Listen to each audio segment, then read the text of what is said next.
Welcome back, dear students, for the English class.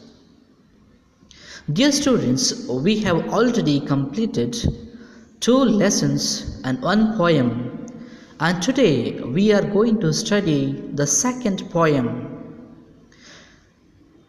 Today we are going to study about the second poem called the Gratefulness. So when we say gratefulness, the question that we get is, what is gratefulness? So gratefulness is being thankful for someone, for that particular person's service. When we receive service or when we receive help from someone, we say a word of thanks. So which means it is we are grateful to that person for being done that particular service. So in the same way, the poet of the poem Gratefulness is Joseph T. Rinaldi, is grateful for all the blessings or the priceless gifts that God has bestowed on him. So he is grateful to God. So dear students, so we should think, are we grateful to God as well as to our neighbors for the blessings, for the helps that we are receiving? So today in this poem, we learn about how to be grateful for God as well as for our neighbors for all the blessings that we receive in our day-to-day life.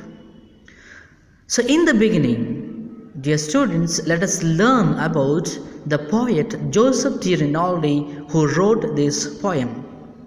So Joseph T. Rinaldi is originally from Windber, Pennsylvania.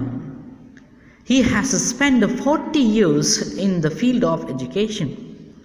So after his retirement, he spent much of his time in the visual arts, which means especially writing, painting, drawing, and woodcraft.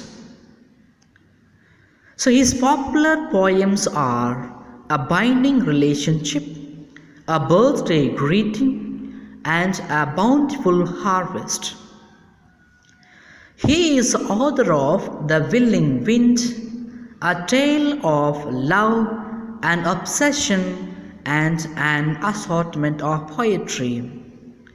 Dear students, his poem Graduation Day is the most read of all the poems that he had written in his lifetime. The poem Gratefulness has been written by Joseph T. Rinaldi. In this poem, the poet celebrates the priceless gifts bestowed on him by the Creator God. The poet is a sonnet having 3 quatrains and 1 couplet. So dear students, let us learn the poem stanza by stanza. So it has got 3 stanzas and 1 couplet. So let us learn the first stanza. The first stanza that I read: so I am grateful for the eyes that I can see, the activities that can be done by me. I am grateful for the ears and I may hear the sobbing of those who need me near. Dear students, what is the meaning of these 4 lines? Let me explain to you. So in the first stanza, the poet who is in conversation with God says to him means God, that he is grateful for the eyes. He is grateful for the eyes which have made him to see the world and activities done by him. So next he thanks God for the ears which help him to hear the sobbing of those who need his help. Here, sobbing means the people, those who are crying, the people, those who are in difficulties, the people, those who are need of the help of the poet.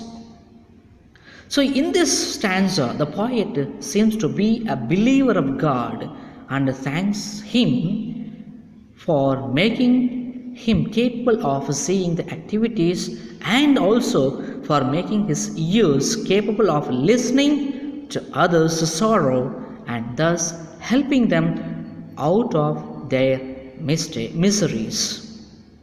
So, dear students, in the second stanza, we are going to see about the mouth and the lips. So, let me read the 4 lines of the second stanza. I am grateful for the lips that I might hear speak the words of comfort and peace to all who seek. I am grateful for a mind that I might know how to aid those who need me so. So, dear students, in the second stanza, the poet says that he is grateful for the lips, or we call it as a mouth. So, through the mouth or lips, he speaks. He can speak words of comfort and peace to all who seek, the people, those who are in need. He may console them, he may comfort them. So that is why he is grateful for the lips that he is having. Next, he thanks God for giving him a mind that helps him to know and analyze how to help those who need his help. So, dear students, in this stanza, the poet again is thankful to his creator, that is God, for gifting him valuable organs like lips and mind, which help him to talk good, for comforting others and also help him think of others and thus bring them out of miseries. So, dear students, let us learn about the third stanza. In the third stanza, we are going to see about the hands, the gift of hand that God has given to the poet. So, I am grateful for the hands that I might do some arduous or simple task for you. I am grateful for the ability to always pray, to give me the strength and guidance every day. So, in the third stanza, the poet thanks God for the hands through which he can do difficult as well as simple work. So, the difficult works may include those requiring more effort and even dangerous, while simple tasks are like praying, smiling, helping others, etc.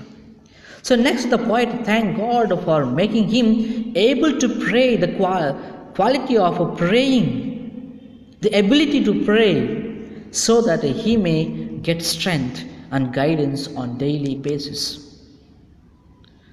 So, dear students, in the last two lines that we call it as a couplet, speaks about the greatest gift that God has bestowed on the poet.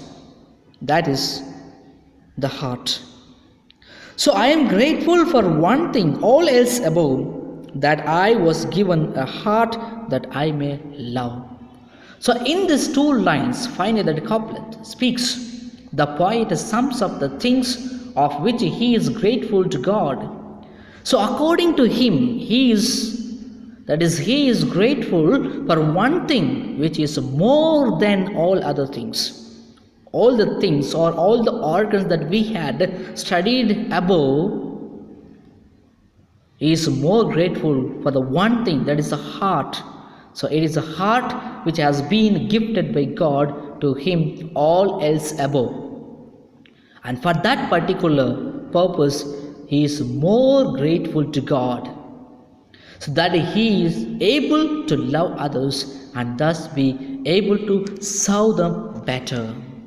So, dear students, in the same way as the poet is grateful to God, we also should be grateful to God for all the gifts, for all the organs of the body that we had received. So, this is a time for us to examine. To examine means to think about ourselves. Are we grateful to others? Are we grateful to God that we receive every day? We receive every day so many blessings. Have we ever thanked God for the blessing that we receive? Or are we thankful, or are we grateful to the people, those who help us? So this is the exam that we must have. So, dear students, this poem speaks, or this poem gives us the hint that we should be grateful to God and also to others in our daily life. Thank you, dear students.